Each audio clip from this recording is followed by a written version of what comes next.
Welcome to story leaf. இருளர்கள் ஓர் அறிமுகம். அத்தியாயம் 3. விஷம் நல்லது. பாம்பு பார்க்க வேண்டாம். பெயரை வெறுமனே உச்சரித்தாலே நடுக்கம் பிறந்துவிடும். அனைவருக்கும் பார்த்துவிட்டால் அடித்து பிடித்து கொண்டு ஓட்டம் எடுப்பார்கள். துணிவுள்ள சிலர் கல் தடிகளை கொண்டு தாக்க முயல்வார்கள். அது என்ன வகை பாம்பு, விஷமுள்ளதா அல்லது விஷமற்ற பாம்பா என்று இனம் காண அவர்களுக்கு தெரியாது. பாம்பை பார்த்தால் அடி என்று மட்டுமே அவர்கள் புரிந்து வைத்திருப்பார்கள், அல்லது பாய்ந்து ஓடு என்று. அடர்ந்த காடு, வறண்ட பாலை நிலம், எப்போது என்ன நடக்கும் என்று தெரியாது. புதிய சூழ்நிலைகளுக்கு ஏற்றாற்போல் தகவமைத்து கொள்ள வேண்டும். மற்றவர்களைப் போல் கான்கிரீட் வீடுகளில் கதவை தாளிட்டு டிவி சீரியல் பார்த்தபடி பொழுதை ஓட்ட முடியாது. முள்காட்டில் புதரில் பாய்ந்து பதுங்கி வாழ்ந்தாக வேண்டும். கொடிய விலங்குகளிடமிருந்து தப்பிக்க வேண்டும். சூழ்நிலைதான் பழக்க வழக்கங்களை தீர்மானிக்கிறது. ஐயோ பள்ளி என்று பயந்து அலறுபவர்கள் வாழும் அதே பூமியில்தான் ஒரு கையில் கருணாகத்தை தலைகீழாக தொங்கவிட்டபடி மற்றொரு கையால் பீடி புகைத்து கொண்டிருக்கிறார்கள் இருளர்கள். அது அவர்களுடைய வாழ்க்கை முறை. பூஞ்சையாக இருந்தால் பிழைக்க முடியாது. ஆகவே அவர்கள் தங்கள் சூழ்நிலையோடு ஒன்றிவிட்டார்கள். கொடிய விஷமுள்ள பாம்பை அகற்ற இருளர்களின் உதவி வேண்டும். பாம்பின் விஷம் வேண்டுமென்றால் இருளர்கள் வேண்டுமென்றும். பாம்பு ஆராய்ச்சியா, தகவல்கள் வேண்டுமா? இருளர்களிடம் ஆராய்ச்சியாளர்களும் மருத்துவர்களும் கண்டுபிடிப்பாளர்களும் ஓட தயாராக இருக்கிறார்கள். இன்று உலகளவில் பாம்பினங்கள் பற்றிய நூல்கள், ஆய்வுகள் முதலானவை நூற்றுக்கணக்கில் வெளியாகின்றன. அதிலும் இந்திய அளவிலான பாம்பு இனம் தொடர்பான நூல்களிலும் ஆய்வுகளிலும் இருளர்களின் பங்களிப்பு கணிசமானது. ஆய்வாளர்கள் தங்கள் படைப்புகளில் தங்களை மாத்திரமே முன்னிலைப்படுத்திக் கொள்கின்றனரே தவிர நிழலாக இருந்து உதவி செய்யும் இருளர்கள் பற்றிய தகவலை வெளியிடுவதில்லை. இதனால் குறிப்பிட்ட இன பாம்புகள் பற்றிய தகவல் தொகுப்பில் ஆய்வாளரே கண்டறிந்ததாக பற்றி பதிவு செய்யப்படுகிறது. இது இருளர்கள் மீதான கருத்து சுரண்டலாகும். இந்த வேலை இன்னும் தொடர்கிறது. ஆனால் பாம்புகளை பற்றிய தெளிவான தகவல், அவற்றின் விஷத்தன்மை, எத்தனை அளவு விஷத்தை ஒரு பாம்பு கக்கும், அதன் சுவை என்ன, விஷத்தின் நிறம் என்ன, கடிபட்டவர் படும் துன்பம், அதற்கான முறையான சிகிச்சை முறைகள் என அனைத்தும் இங்கு ஏற்கனவே சித்தர்களும் அவர்களுடன் இணைந்து இருளர்களும் வகுத்துள்ளனர்.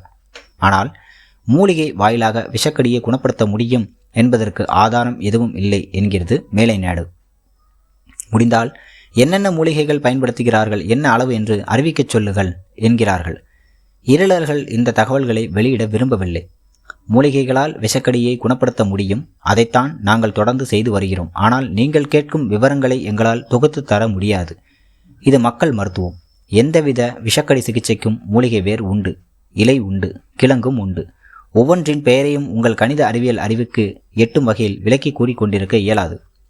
பாம்பு எங்கே மறைந்திருந்தாலும் சரி, புதருக்குள் இருக்கலாம், ஏதோ ஒரு வளைவில் பதுங்கி இருக்கலாம். கண்ணால் அந்த பாம்பை பார்க்காமலேயே அது என்ன இனம் என்று கூறும் ஆற்றல் இருளர்களுக்கு உண்டு. எப்படி? ஒவ்வொரு பாம்பின் உடல் மீதும் படர்ந்துள்ள மனத்தை அவர்கள் நன்கு அறிந்துள்ளார்கள். நன்றாக முகர்ந்து வாசனை பிடித்தால் போதும், அட இது இன்ன இனம் என்று அறிவித்து விடுவார்கள். மரமேறும் பச்சை பாம்புக்கு ஒரு வாசனை, சாரை பாம்புக்கு ஒரு வாசனை, மலைப்பாம்புக்கு ஒரு வாசனை, கருணாகத்துக்கு ஒரு வாசனை, நல்ல பாம்புக்கு ஒரு வாசனை. எடுத்துக்காட்டாக, நல்ல பாம்பின் வாசனை எப்படி இருக்கும் தெரியுமா? ஊற வைத்த உளுந்தம்பருப்பின் பசுமையான வாசம் போல் இருக்கும். நல்ல பாம்பு மட்டுமல்ல, நல்ல பாம்பு வசிக்கும் புற்றுக்கு அருகில் போனாலே போதும், குறிப்பிட்ட புற்றில் வசிக்கும் குறிப்பிட்ட பாம்பு எந்த வகை என்று சொல்லிவிடுவார்கள் இருளர்கள். மொத்தத்தில் எந்த புற்றில் எந்த பாம்பு இருக்கிறது என்பதை இருளர்களால் மட்டுமே சரியாக கண்டறிய முடியும். வாசனை பிடித்தால் போதுமா? பாம்பை பிடிக்க வேண்டாமா? அடுத்து அதுதான். முதலில் தற்காப்பு. வேட்டியின் முடிச்சில் பத்திரப்படுத்தி வைத்திருக்கும் பச்சிலையை அல்லது வேரை எடுத்து வாயில் அடக்கிக் கொள்வார்கள். இனி கவலை இல்லை, பாம்பை பிடித்து விட வேண்டியதுதான். தேவை ஒரு கழி மட்டுமே. பொந்துக்குள் களியை செலுத்தி பாம்பை வெளியில் கொண்டு வர முயற்சி செய்வார்கள். முடியவில்லையா? கவலை வேண்டாம், கையை உள்ளே விட்டு விட வேண்டியதுதான். தலையோ வாளோ எது அகப்படுகிறதோ அதை பிடித்துக் கொள்வது. அத்தனை லாவகம், அத்தனை தேர்ச்சி. இருளரிடம் சிக்கிய பாம்பு ராஜநாகமாக இருந்தாலும் பெட்டி பாம்பாக அடங்கிவிடும். சில சமயங்களில் பாம்பு அவர்களை கொத்தி விடுவதுண்டு. மற்றவர்கள் பாம்புகளை அடித்தாலும் கொத்தினாலும் பயத்தில் இருதய இரத்த ஓட்டம் அதிகரித்து படபடப்பாகி பாம்பின் விஷம் உடலில் வேகமாக பரவ ஆரம்பித்துவிடும். ஆனால் இருளர்களில் பாம்பு கடித்தாலும் பதற்றம் அடைய மாட்டார்கள். இதன் மூலம் விஷம் உடலில் வேகமாக கலப்பதை தடுத்து விடுவார்கள். தவிரவும் கடிபட்டவுடன் என்ன செய்ய வேண்டும் என்ற தெளிவு இருளர்களுக்கு உண்டு. சிறிதும் பதற்றமின்றி கிடைக்கும் மூலிகைகளை பயன்படுத்தியும் தனிப்பட்ட முறையில் தயாரித்து வைத்துள்ள மூலிகைகளை பயன்படுத்தியும் குணமடைந்து விடுவார்கள். தலைவலிக்கு களிம்பு தடவுவதைப் போல கடிபட்ட இடத்தில் கொஞ்சம் போல் மருந்து தடவிவிட்டு அடுத்த பாம்பை பிடிக்க கிளம்பி விடுகிறார்கள்.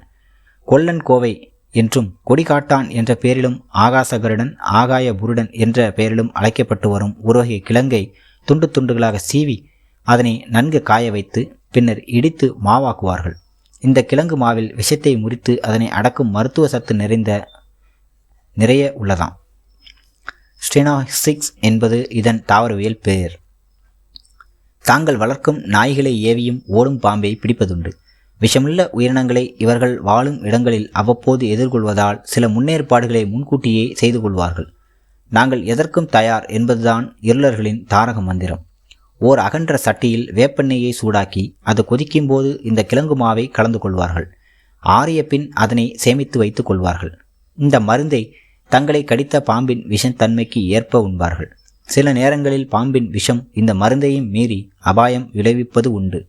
அப்போது கடிபட்டவரை மற்ற இருளர்கள் தரையில் துணி விரித்து அதன் மேல் வேப்பிலையை பரப்பி அதில் வறுத்த மணலை கொட்டி ஒரு முடிச்சாக கட்டி விஷக்கடிப்பட்டவரின் தலையில் சூடாக ஒற்றடம் தருவார்கள். விஷம் தலைப்பகுதியில் ஏறாமல் தடுக்கப்படும். இன்னும் ஒரு சிலர் பாம்பு கடித்ததும் புகையிலையை விரித்து அதில் மயில் இறகை வைத்து சுருட்டி புகைப்பார்கள். இதன் வாயிலாகவும் விஷம் இறங்கும் என்கின்றனர். இருளர் அல்லாத மக்களில் யாருக்காவது பாம்பு கடித்தால் இருளர்கள் அவர்களை காக்க முதலில் எட்டி மரப்பட்டையை நன்கு மையாக அரைத்து கடிபட்டவருக்கு தருகிறார்கள். தொடர்ந்து 3 நாட்கள் இதனை வைத்து தந்து விஷத்தை முறிக்கின்றனர். கடித்தது நல்ல பாம்பு என்று திட்டவட்டமாக தெரிந்தால் அவுரி இலையை மருந்தாக்கி கடிபட்டவருக்கு தருகின்றனர். அதைப் போலவே பாம்பு கடித்த போது பதியும் பல்லின் எண்ணிக்கைக்கு ஏற்ப கீழா நெல்லியுடன் மிளகை வைத்து அரைத்து மருந்து தருகின்றனர். பெரியானங்கை எனும் மூலிகையையும் பாம்பின் விஷம் முறிய பயன்படுத்துகின்றனர். இருளர்கள் பயன்படுத்தும் குணப்படுத்தும் முறையை பார்த்து பலரும் அதையே அப்படி அடியொற்றி சிகிச்சை அளிக்க ஆரம்பித்திருக்கிறார்கள். எனினும் கடிபட்டவர்கள் இருளர்கள் வாயிலாகவே சிகிச்சை மேற்கொள்ள விரும்புகின்றனர். ஆக பாம்பு, பாம்பு கடி, பாம்பின் விஷம் முதலானவைகளிலிருந்து பாதுகாக்க இருளர்கள்தான் சிறந்தவர்கள் என்ற கருத்து நம் சமூகத்தில் ஆழமாக பதிந்துவிட்டது. இந்த நம்பிக்கை காலமாக இன்றும் கிராமங்களில் தொடர்கிறது. ஏராளமான பாம்பினங்கள் தமிழகத்தில் இருந்தாலும் நல்ல பாம்பு கிரைட் என்கிற விரியன் வகை பாம்பு, கட்டு விரியன் முதலான பாம்புகளிடமிருந்து மட்டுமே பெரும்பாலான விஷங்கள் சேகரிக்கப்படுகின்றது. இந்த பாம்புகள் பண்ணைகளில் இருளர்களின் உதவியுடன் வளர்க்கப்படுகின்றன. பாம்பின் விஷத்தை கொண்டு தயாரிக்கப்படும் மருந்துகளே கடிபட்ட பாம்பின் விஷத்தை முறிக்கும் மாற்றாக செயல்படுத்தப்படுகின்றன. விஷத்தை சேகரிக்கவும் பாம்புகளை பராமரிக்கும் பணிகளையும் இருளர்களே மேற்கொண்டுள்ளனர். கூட்டுறவு முறையில் இப்பணிகளை அவர்கள் செய்து வருகின்றனர். உலகம் முழுவதும் இந்த மருந்துகளின் தேவை அதிகம் உள்ளதால் ஒவ்வொரு பாம்பிலிருந்தும் சேகரிக்கும் விஷம் மதிப்புமிக்கதாக உள்ளது. வேறு சில கொடிய நோய்களுக்கும் இந்த மருந்தை பயன்படுத்தலாமா என்பது குறித்து ஆய்வுகள் நடந்து வருகின்றன. இத்தனைக்கும் பின்னால் இருக்கும் இருளர்கள் மீது அரசு கூடுதல் கவனம் செலுத்துவது நல்லது. அரசே இருளர்களின் கூட்டுறவு அமைப்புகளை நிறுவலாம். விஷம் சேகரிக்கும் பணிகளில் ஈடுபடுவோரை ஒரு குடையின் கீழ் ஒருங்கிணைக்கலாம். மருத்துவ சேவை சார்ந்த சமூக பணியில் இருளர்களை நேரடியாக பயன்படுத்தி கொள்ளலாம். காட்டிலேயே வாழும் இருளரின் மருத்துவ அனுபவத்தை பயன்படுத்தி கொள்ள பலரும் முன் வருகின்றனர். இன்றும் சில தமிழக கிராமங்களில் மலைகளில் இவர்கள் மருத்துவம் செய்கின்றனர். அவசர ஆபத்துக்கு இருளரின் மூலிகை மருத்துவம் கைகண்ட பலனளிக்கிறது. விஷக்கடி என்று மட்டுமல்ல, பல்வேறு வகையான நோய்களுக்கும் மூலிகை பச்சிலை அறிவுமிக்க இருளர்களை விவரமுள்ளவர்கள் பலரும் நாடி நலம் பெறுகின்றனர். பாம்புகளுடன் இருளர்களுக்குள்ள நெருங்கிய தொடர்பின் காரணமாக இந்தியாவிலேயே முதலாக இருளர்களின் உதவியால் சென்னையில் பாம்பு பண்ணை அமைக்கப்பட்டது. இந்த பண்ணை தேசிய சிறுவர் பூங்காக்கு அருகில் அமைந்துள்ளது. தவிரவும் இருளர்களின் உதவியுடன் பாம்பின் விஷம் மருத்துவ உபயோகத்துக்காக சேகரிக்கப்படுகிறது. இந்தியா பாம்புகளின் தேசம் என்று அழைக்கப்படுகிறது. பாம்பாட்டிகளின் நாடு என்றும் சொல்லப்படுகிறது. இந்த மதிப்பீட்டை முன்வைத்தவர்கள் ஆங்கிலேயர்கள். 1600 முதல் 1947 வரை இந்த மதிப்பீட்டை தொடர்ந்தது. இந்தியா என்றாலே பாம்புகள் என்று ஆங்கிலேயர்கள் முடிவு செய்வதற்கு காரணம் இருளர்கள். இருளர்கள் பற்றிய ஆங்கிலேயரின் பிரமிப்பு. பாம்பை வைத்து வித்தை செய்பவர்கள் இருளர்களா? கிடையாது. இருளர்கள் வித்தை காட்டி பிழைப்பதில்லை. ஆனால் இருளர்களிடம் இருந்து பாம்பை வாங்கிச் செல்லும் சிலர் இவ்வாறு நடந்து கொள்வதுண்டு. சுரைக்காயை பக்குவம் செய்து அதன் கனத்த தோலில் மேலும் கீழும் வாகாக சிறிய புல்லாங்குழல்களை செருகி அதை பாம்பின் முன்பாக ஆட்டுவிப்பார்கள். இந்த கருவியே மகுடி எனப்படும். பாம்பு இதிலிருந்து வரும் இசைக்காக மயங்கி ஆடுவதில்லை.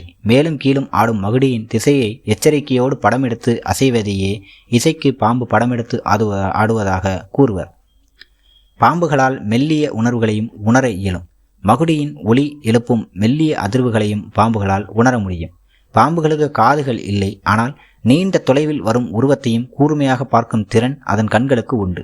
மெல்லிய சருகு அசைந்தால் கூட பாம்பு தன் உடலால் அந்த அசைவை கண்டுபிடித்துவிடும். பாம்புகள் பல வகைப்படும். பாம்பின் விஷமும் பல வகைப்படும்.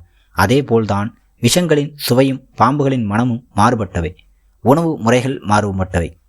வெவ்வேறு இடங்களில் வசிக்கக்கூடியவை. பாம்புகளை துல்லியமாக அறிந்தவர்கள் இருளர்கள். நாகப்பாம்பு பாம்பினங்களில் உயர்வானது என்று இருளர்கள் கருதுகின்றனர். நாகம் தீண்டிவிட்டால் உடனே விஷம் பரவிவிடும். கோப குணம் அதிகம். எல்லாவற்றையும் கணக்கில் கொண்டுதான் நாகம் எனும் பெயர் இந்த வகை பாம்புக்கு அளிக்கப்பட்டது. உலோக வகைகளில் துத்தநாகம் என்பது ஒரு வகை. இதன் பயன்பாடு பிற உலோகங்களை காட்டிலும் அதிகம் என்பதே இங்கே நினைவு கூறலாம். நாகர்களை அவ்வாறு அழைப்பதற்கு காரணம் அவர்களது தொன்மை. அரவம் என்றால் பாம்பு. அரவர் என்ற சொல் தமிழரை குறிப்பதாகும். அரவரும் நாகரும் தமிழர்களே. மனித உடலில் இயங்கும் இரத்த குழாய்களை வளைந்து நெளிந்து செல்லும் பாம்பின் உருவை கொண்டிருப்பதால் இரத்தத்தை அரத்தம் என்றும் குறிப்பிடுவார்கள். அரவக்குறிச்சி, அரவங்குடி, அரவங்காடு மற்றும் அரவக்கேரி போன்ற பகுதிகளின் பெயர்களை உற்று நோக்கும் போது இருளர்கள் அங்கே வாழ்ந்திருக்கிறார்கள் என்பதை புரிந்து கொள்ள முடிகிறது. வாசத்தை முகர்ந்து பார்த்தே பாம்பின் வகைகளை கண்டறிந்து விடுவதால் இருளர்களை பாம்பு கண்ட சித்தன் என்றும் அழைப்பதுண்டு. பாம்பினத்தில் தீண்டியவுடன் வேகமாக விஷம் ஏறும் வகையிலான பாம்புகளாக கருநாகன், பெருவிரியன், இரத்த விரியன், செவ்விரியன், நீர்விரியன், பொறிவிரியன், சுருட்டை, பனையன், புல்விரியன் போன்றவற்றை சொல்லலாம். சாரை பாம்பினம் மனிதர்களை வேகமாக பற்றி உடல் முழுவதும் பின்னி கால் முதல் மார்பு வரை எலும்புகளை நொறுங்க வைக்கும் திறன் கொண்டது. வெண்ணாந்தை எனும் மலைப்பாம்பு பெரிய அளவான விலங்குகளையும் மனிதர்களையும் கூட விழுங்கிவிடும். தாளம்பூ மடலில் வாரும் சிறிய வகை நாகத்தின் விஷம் அதிக வீரியம் கொண்டது. விஷத்தின் வெவ்வேறு வகையான சுவைகளை இருளர்கள் அறிந்து வைத்திருக்கின்றனர். கருநாகத்தின் விஷம் புளிப்பு சுவையுடன் இருக்குமா? இது உடலில் ஏறிவிட்டால் கடிபட்டவருக்கு நிலப்பனை கிழங்கு, உப்பிலாக்குடி வேர்களை சேர்த்து அரைத்து ஒரு நாளிகைக்கு ஒரு முறை 8 நாளிகைக்கு தொடர்ச்சியாக தர வேண்டுமாம். தந்தால் விஷம் முறியும் என்கிறார்கள். பொதுவாக பாம்பின் விஷத்தை முறிக்க பாம்பு கொல்லி எனும் அழைக்கப்படும் அறுவதா எனும் சதாப்பு செடி, சதாப்பு கீரை, சதகுப்பியை பயன்படுத்துகின்றனர். சதா மூர்க்கம் எனும் மூலிகையும் இந்த இனத்தைச் சேர்ந்தது. இதன் தாவரவியல் பெயர் ரூட்டா கிரெவலைன்ஸ். பல நூல்களில் ஈசா மூலி எனும் பெருமருந்து என்றும் நாகக்கேணி, நாகத்தேனி, நாகப்பகை என்று குறிப்பிடப்படும் கருடக்கிழங்கு விஷமுறிவுக்கு பயன்படுத்தப்படுகிறது. மேலும் பீனாரி சங்கு எனும் பாம்பு கண்ணியையும் பாம்பு கல் எனும் ஒருவிதமான கல்லையும் விஷம் முறிக்க இருளர்கள் பயன்படுத்துகின்றனர். இருளர்களில் உள்ள எருநாடர் என்னும் பிரிவினர் பாம்பையும் சில மூலிகை எண்ணெயையும் சேர்த்து காய்ச்சி ஒரு வகை வடிதைலம் தயாரிக்கின்றனர். இந்த தைலம் குஷ்டநோய்க்கு சிறந்த மருந்தாக பயன்படுத்தப்பட்டு வருகிறது. சென்னை பொன்னேரிக்கு அருகில் உள்ள சிறுவாபுரியில் வடக்கு நல்லூர் ஊராட்சிக்குட்பட்ட இருளர் காலனி ஒன்று உள்ளது. அங்குள்ள இருளர் ஒருவரின் கருத்து இது. ஏங்க, பாம்பு கடிச்சா மூலிகை மருந்தால் குணப்படுத்த முடியாதுங்கிறாங்களே, நீங்கள் என்ன சொல்கிறீங்க? ஐயா, எந்த புத்தில் எந்த பாம்பு இருக்கும்னு அதோட வாசனையிலே கண்டுபிடிச்சிருவோம். வாழ்க்கை முழுவதும் பாம்புகளோட தான் தெரியும். எப்பேற்பட்ட நாகத்தையும் பிடிக்கிற எங்களுக்கு அது கடிச்சா என்ன பண்ணுறதுன்னு தெரியாதா என்ன? இல்லை, சரியான மருந்து இல்லைங்கிறாங்களே. நிச்சயம் இருக்குது, ஆனால் கட்டுப்பாட்டோட பத்தியம் இருந்தாகணும். கடி வாங்கினவங்க 7 நாள் முழுக்க தூங்கக்கூடாது. இந்த கட்டுப்பாடு இருந்தாலே சரி செய்திட முடியும். பெரிய பெரிய கம்பெனிங்க துட்டு போட்டு இங்கிலீஷ் மருந்து செய்கிறாங்க. மூலிகை மருந்து கொடுத்து சரியாகிட்டா அந்த சாமானெல்லாம் எப்படிங்க விலை போகிறது? அதுக்காகவே மூலிகைகளை பற்றி மட்டமாக பேசுவாங்க. ஆனால் ஒன்றுங்க, எங்கள் சுற்றுப்பத்து ஊரில் இருக்கிறவங்கள்னு இல்லாமல் பல ஊர்களில் இருந்தும் இருளருங்க எங்கெல்லாம் இருக்காங்களோ அங்கே போய் மருந்து சாப்பிட்றவங்க இருக்கத்தான் செய்கிறாங்க. உண்மைதான். உலகெங்கும் உள்ள பழங்குடிகள் ஒன்று போலவே இருக்கிறார்கள். விஷக்கடி என்றதுமே அவர்கள் நாடுவது மூலிகைகளைத்தான். கருநாகம் தீண்டினால் நிலைப்பனை கிழங்கு, உப்பிலாங்குடி வேரை அரைத்து 2 மணிக்கு ஒரு தரம் 8 முறை தந்தால் சரியாகும் என்கிறார்கள். இதுபோல் ஒவ்வொரு விதமான விஷக்கடிக்கும் ஒவ்வொரு வகையான மூலிகையை பயன்படுத்தும் வழக்கம் உள்ளது. கடிபட்டவருக்கு 20 நிமிடங்களுக்குள் சிகிச்சை நடத்திட வேண்டும். கடி விஷம் இரத்தத்தை இறுகச் செய்வதால் முறையான இரத்த ஓட்டம் இதயத்துக்கு போவது தடைபடுகிறது. அவ்வாறு நிகழாமல் இருப்பது முக்கியம். அதற்குத்தான் சிகிச்சை அளிக்கிறார்கள் இருளர்கள்.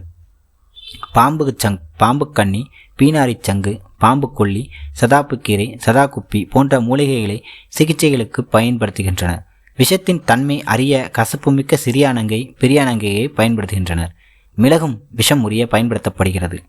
உலகெங்கும் பாம்பு கடிக்கான உயிர்காக்கும் விஷமுறிவு தொடர்பான ஆய்வுகள் நடந்தபடிதான் உள்ளன.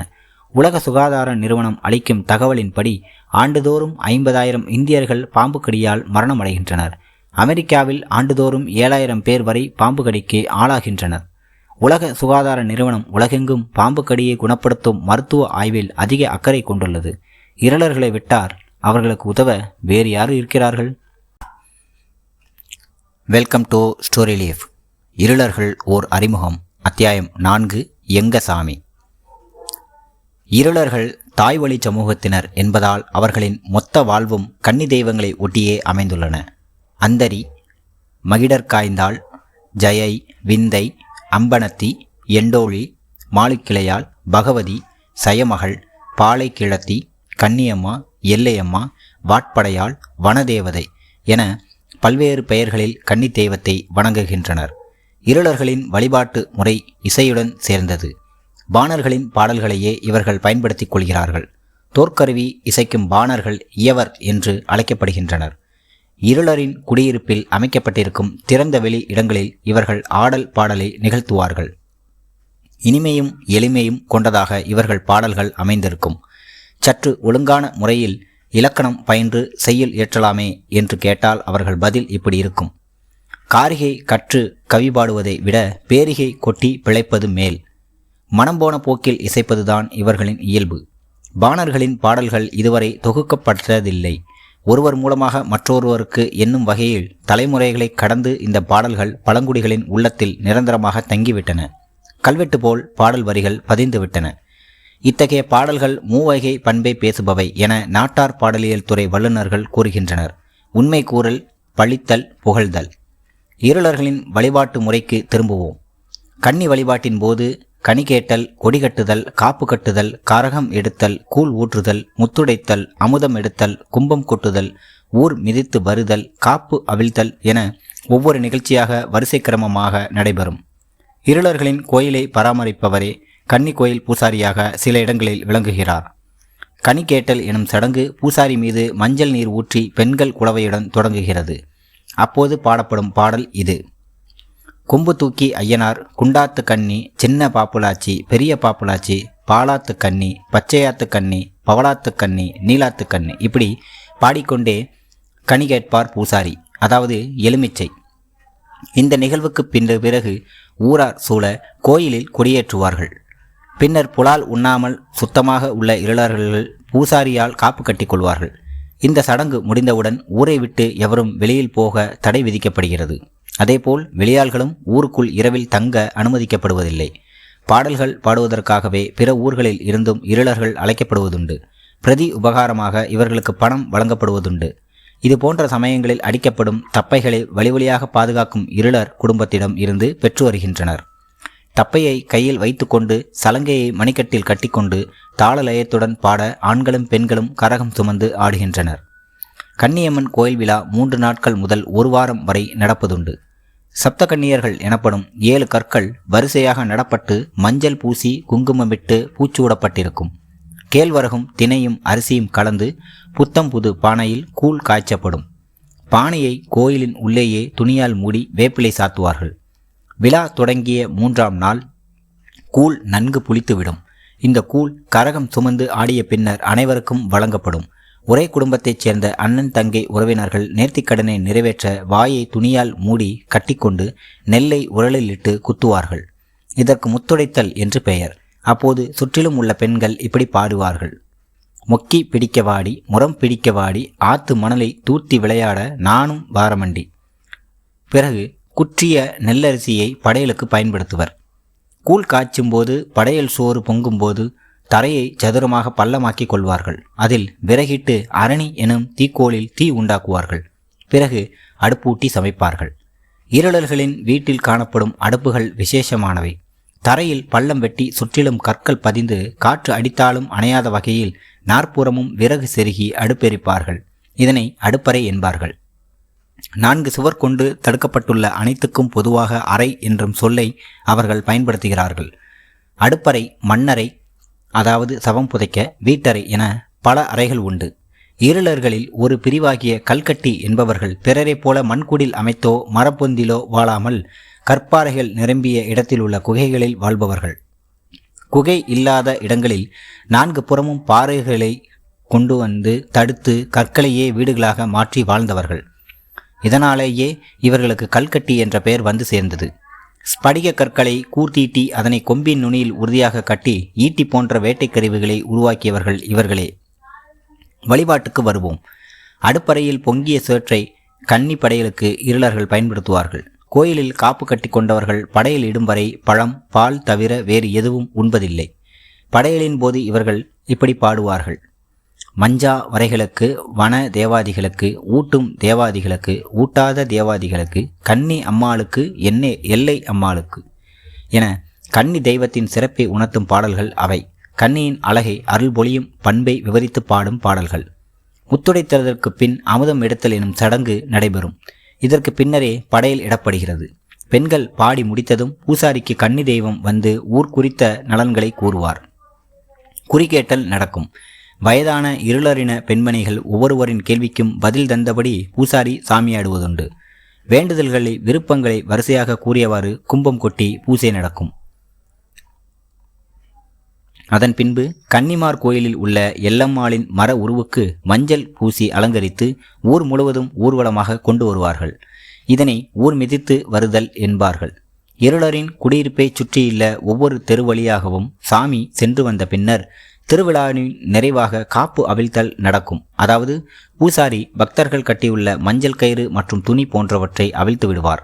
மொத்தத்தில் விழா தொடக்கம் முதல் முடிவு வரை பாட்டு பாட்டு பாட்டு, பிறகு ஆட்டம் ஆட்டம் ஆட்டம்.